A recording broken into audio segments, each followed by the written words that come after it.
wonderful to be with all of you today, people from all around the world, and I'm honored to be able to share the platform with people like Cindy and John. They're amazing people doing amazing work. Let me begin by saying that I am no expert on climate change. What I am is just a little man that spent his life trying to learn to listen to and follow his heart and unfold this magnificent intelligence that we have, which at HeartMath we call heart intelligence. And when I was thinking about today, I thought about, well, what would I say? What is it that I do, and why can I make a contribution to this? And what came to me is that the essence of what I attempt to do is to reduce human suffering in all the myriad of forms in which it manifests, and certainly the suffering that's taking place for people today as a result of the climate change issues that we have. So let me begin by saying that the crisis that we face today in terms of climate changes begins in a crisis of consciousness. You see, we all live in this vast field of information, infinite field of information that's generically called consciousness. We draw from that field through the thoughts and feelings we are choosing to have. We interpret that through the five senses, and then we turn it into what we call reality. In addition to that, we also contribute to the field. The field of consciousness is an interactive process with us. We're contributing to it, we're drawing from it, we're turning that into what we call our reality. Many of the great initiatives that are taking place today, the new thinking, the new understandings, the systems that are being put into place, the work that World System Solutions is doing, all of that are examples of a change occurring in consciousness. Because the field of consciousness is changing right now. It's morphing, it's accelerating. The information available to us is increasing all the time. It becomes a matter of what we choose to access from it and what we turn it into in manifestation. Without accessing a higher vibration in the field of consciousness, many of the great initiatives that are already in place are going to have a difficult time manifesting. So my work and my contribution to this would be, how do we help morph and change the field of consciousness in humanity? All the way back in 1999, when I did co-author that book, The HeartMath Solution with Doc Schuldry, in the last chapters of that book, we talked about the consciousness climate, which is the general field of consciousness that we're in that's being generated by the 8+ billion people in the world who all have thoughts and feelings, who are all contributing to a field of consciousness that we are all in and we are all drawing from. So I think the awareness that we need and the impetus to implement, the desire to make the sacrifices we need to make to create a better world and a better climate and a better existence for all people, it has to start with the field of consciousness itself and people accessing a different set of information, and then having the heart's desire to implement that information in meaningful ways. The way we do that is not through intellect. It's not through thinking our way through it. It's really a process of activating the heart. You know, heart has been looked at, well, let me just say there's two hearts. There's the physical heart, but there's also this energetic heart that we have. And within that, there are the qualities of the heart, which would be more love, care, compassion, kindness, understanding, non-judgment, those kind of qualities that we have within us. Bringing those qualities to the forefront of our actions is an important part of solving the climate change problem. Now, that's a difficult challenge for many people because for a lot of folks in the world today, they're just trying to survive. There are billions of people on the planet that are just trying to find enough to eat. They're trying to get enough in their life not to die. They don't have the luxury of really focusing on something like how to increase their consciousness. And then within, other parts of society, people who do have that ability are faced with so many stressors today. The stress, the anxiety, the uncertainty, all of those things that are happening in people is just blocking them off for something magnificent that's there for them. How do we help them? Again, it goes back to, how do we bring forth more of this magnificent, beautiful intelligence we all have inside? An intelligence that we were born with. Intelligence is part of us and part of our core being, our true authentic self. It's an intelligence that can, does, and has lifted us beyond our problems, even in the midst of chaos and confusion. And it is called heart. And heart is not just sentiment, it's not just soft, it's not weak. It's a powerful intelligence, a high speed, intuitive intelligence that is the core, again, of who we are, our true, authentic self. So, getting more of that heart intelligence in play within people can help them raise their own vibration, to access the consciousness field in a different way, and to begin to do things and take actions differently that will affect the world and affect our climate change. I want to also point out something as an observer about the climate change movement. It's changed a lot. It's improving. There's some good news in all of this. You know, the views we have on climate change today are very different than 20 years ago.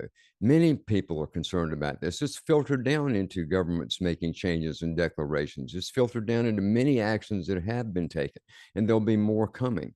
It isn't, that it hasn't changed. It's hugely different when I observe it from what it was, say, 20 years ago.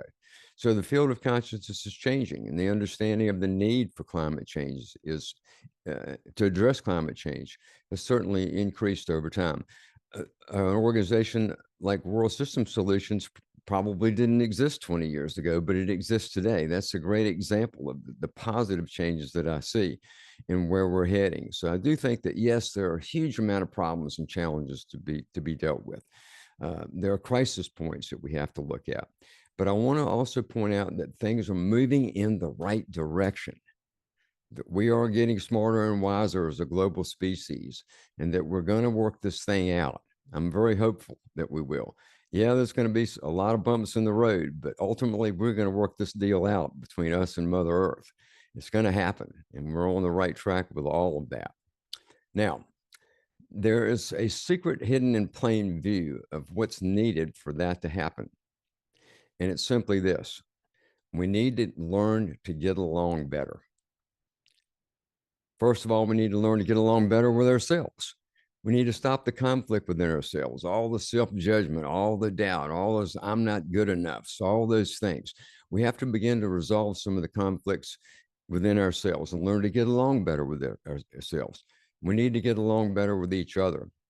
We're living in a world today of extreme polarization, biases, judgments, us against them mentality, different views that are not being accepted, inclusion that's not there, tremendous amount of judgment that's going on between people all around the planet. And we have to learn to reduce that. We have to learn to get along better. It's been talked about already by John and Cindy about this. They've alluded to this, the cooperation that's needed. Well, what does that mean? How do we cooperate? We've got to reduce the separation and the judgment between people. That's one of the very core key things that's going to help the climate change movement accelerate. It's going to help us work this thing out. As we begin to work things out with each other, we can begin to work it out with the world. I also think we have to begin to change the paradigm that somehow or another we're in a battle with the earth, that the earth is out to get us, that there's this battle going on between us and ecology. We are destroying ecology, and ecology is lashing out with storms and all these different paradigms of thinking that I see so prevalent today. We got to get rid of some of that. We got to learn to get along with the earth. We got to learn to make this thing feel harmonious with each other. Now, there's one thing, another secret hidden in plain view that can help us with that. Actually, not only help, it's essential. In order to learn to get along with each other and with ourselves, we have to begin to demonstrate and activate more of the qualities of love. It's been talked about, written about thousands of years in every form you can imagine, but love is the answer to the whole thing. Love is a little small word with a lot of meaning. It can be, for some people, something you avoid because it will hurt you. For others, it's the unifying force that created the entire universe, and there's a myriad of other understandings about what love is in between. We are just beginning to understand what love really is. And it's through the power of activation of love, the qualities of love, that we are going to change the consciousness field, draw in more of the information that we need to find the solutions to the climate change issues, and to have the power and the impetus to innovate and to bring that into manifestation. It is through love that we will do that. Love, again, takes on many different forms, and there are a few ways I'll share right now that I think we can increase the power of love. For one, we need to learn to maintain the vibration of our higher dignity, the dignity that we truly have inside.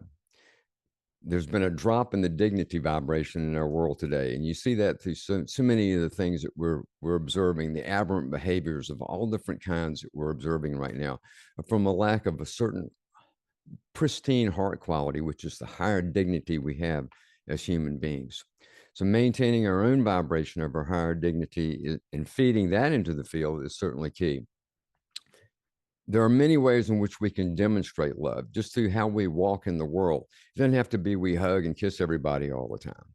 It's through kindness, the kindness that we show, the care that we have for others, the compassion that we offer people when they're going through a tough time, rather than the judgment. There are so many different ways in just demonstrating love in a casual way. What's going on there? I think that an exercise that I encourage anyone to do is to consciously radiate softly a feeling of love in everything that you do. You know, when you wake up in the morning, just softly radiate that feeling of love. As you go into your day, continue to do that. As the day gets busy, stop, pause, remember that. Begin to put that love out a little bit more. Just a general feeling of love. It doesn't have to be felt like a big blast of love or something. It's a soft, gentle radiation that sort of guides and directs conversation, thoughts, feelings, interactions with others, a lot of different things. That's another thing you can do. I would suggest that a group like this, people have their own spiritual practices. There's people here who probably do a lot of things like meditation. And those meditations generate that feeling of love into the consciousness field, generate it to the earth itself. That's another thing we can all do.